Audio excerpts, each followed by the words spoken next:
Good evening and welcome to Tucker Carlson Tonight. If you've been paying attention recently, and you probably have, you've likely sensed that something profound is happening to this country right now, something that could transform what America is. You can feel it happening. Our leaders deny it. Officials on both sides reassured us they're not planning wholesale changes to the country. They're just trying to fix specific problems. A man was brutalized by police officers in Minneapolis. Another man was shot to death in the parking lot of Wendy's. Those things were bad, they're telling us. And abuses like that are what they are fighting against. They say we need new laws, more good faith, more attention to injustice. And that sounds right to most Americans. Americans are decent people. They want to do the right thing. Certainly Republicans in Congress appear to believe all of this, or maybe they're just so scared they pretend they believe it.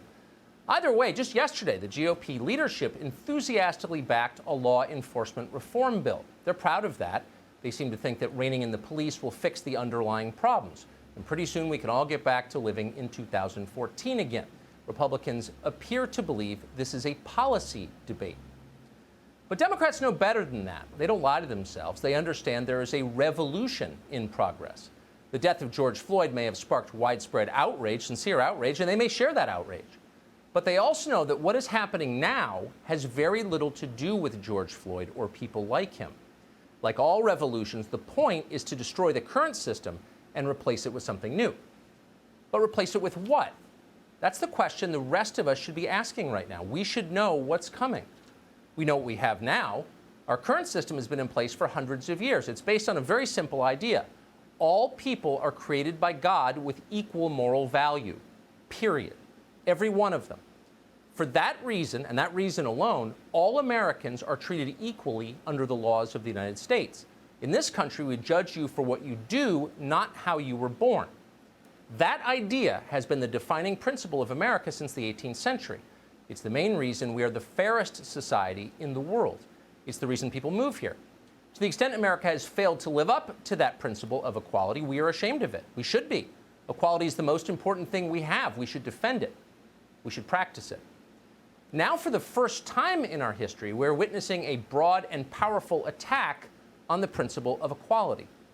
Daily, we are told that all people are not, in fact, created equal.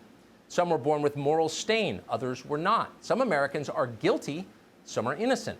Nothing can change this because it was all determined at birth. All we can do is respond accordingly. People in favored groups must be held to one standard. Those in disfavored groups, the morally tainted ones, must be held to another standard. The country retains one set of laws, mostly for the sake of formality, but we must apply those laws in very different ways, according to the DNA and the background of the accused. If that sounds familiar, it's because this kind of system we just described, a system based on heredity and blood guilt, has been very common in history. It was the rule in feudal Europe, for example, and in the totalitarian regimes on that continent more recently. It's still in practice in parts of the world. In North Korea, children are sent to prison camps for the sins of their ancestors. And unfortunately, we have seen it here too. You may have wondered how politicians could have justified practices as perverse as slavery and Jim Crow in a country with a constitution like ours. And the answer is simple: by arguing that not all people are created equal. Some had lesser moral value from birth. That's what they said. Those people carried the stain of sin with them. You were allowed to treat them differently based on who they were. At the time, many understood that this was a lie. Slavery persisted for hundreds of years, but there were always some in authority who considered it evil. Not evil simply because it was abusive, which of course it was, but because the existence of it violated the central principle of this country. And they were right. Where are those people now? Look around. Is anyone empowered defending absolute equality under the law? If there was ever a time to remind America that we all have equal value under God, that time is right now. But no one in charge is saying that. Our leaders are cowards when we need them to be brave. They are muddled when we need them to think clearly. It's possible they no longer even believe in equality. 40 years ago, this was a middle-class country, and as a result, America had strongly egalitarian values. Pretty much everyone used commercial airports and ate at McDonald's. Do you remember that? People talked without irony about their rights as citizens and taxpayers. You couldn't pay extra to jump to the head of the line at Disney World.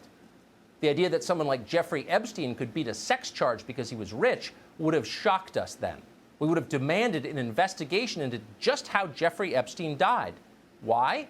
Because Americans hated corruption. They saw corruption as an offense against equality. That was 40 years ago. Things have been moving in the opposite direction ever since.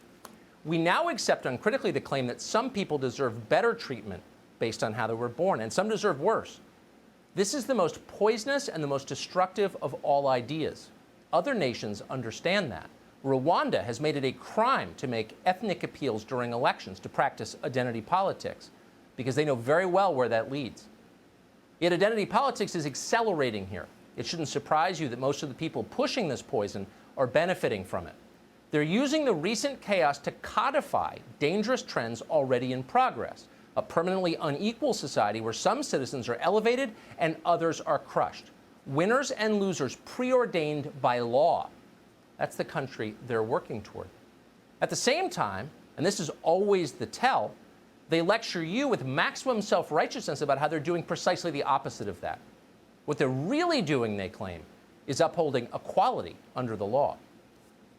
No one is above the law. Nobody is above the law. No one is above the law. No one is above the law. No one's above the law. No one is above the law. That no person is above the law. Nobody should be above the law. Nobody should be above the law. No one is above the law. No one is above the law, they scold, meaning you aren't. You are not above their laws. You must obey those laws to the letter or you will face certain punishment. Others, meanwhile, get a pass or an entirely separate set of laws. Revolutionaries don't acknowledge universal standards. Increasingly, they admit this out loud. They're not pretending anymore. In California, Democrats are moving to repeal Proposition 209. 209 explicitly bans racial discrimination in hiring and education. In other words, Democrats in California are now fighting for discrimination. This is not considered strange in 2020. No one even mentions it. A couple of weeks ago, Governor Andy Beshear of Kentucky announced plans to bring universal health insurance to his state, but not for all citizens, just for people with the right skin color. Everyone else would pay, but only certain ethnic groups would benefit. Andy Beshear is still in office tonight. No one has tried to impeach him for suggesting this because ideas like this are everywhere now. They're totally unchallenged. This is the most divisive possible way to run a country. If you wanted to make certain that your children would hate each other, you would hold them to different standards, and they certainly would. There is a reason that racial tension is rising in this country. It's by design. But race is not the only dividing line. The coronavirus lockdowns have nothing to do with race, with white or black, thank God. They're probably the only thing in America right now that doesn't. Quarantines are instead scientific. They're purely a matter of public health. That's what they told us, and we believe them. We sat passively as they destroyed our country's economy, as they indicted Americans for trying to make a living. And then the Black Lives Matter riots started, and we learned that it was all fake. The very same officials who threatened us with arrest for going outside urged their own voters to flood the streets. And they did, and no one was punished. How could this happen? It was such a flagrant double standard, not even hidden, right in your face. They didn't try to explain it. They didn't bother to justify it. Why? Anyone familiar with totalitarian regimes can tell you exactly why and what's going on. This is ritual humiliation. Forcing people to accept mistreatment is a time-tested way to subdue them. Of course, we're not treating you fairly, they're telling us. You don't deserve fairness. You deserve what you get. That's the message. And after a while, the population accepts this. Some believe it. They blame themselves. That's the goal.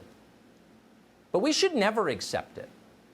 The promise of absolute equality under the law is all we have. Laws are designed to protect the weak, not the strong. At the moment, the people leading this revolution against our system are strong. That's why they're trying to subvert our laws. If they succeed, there will be nothing to protect the rest of us in this country. We cannot let them do that. In the United States of America, all of us are equal under the law. Period. Say that as loud as you can.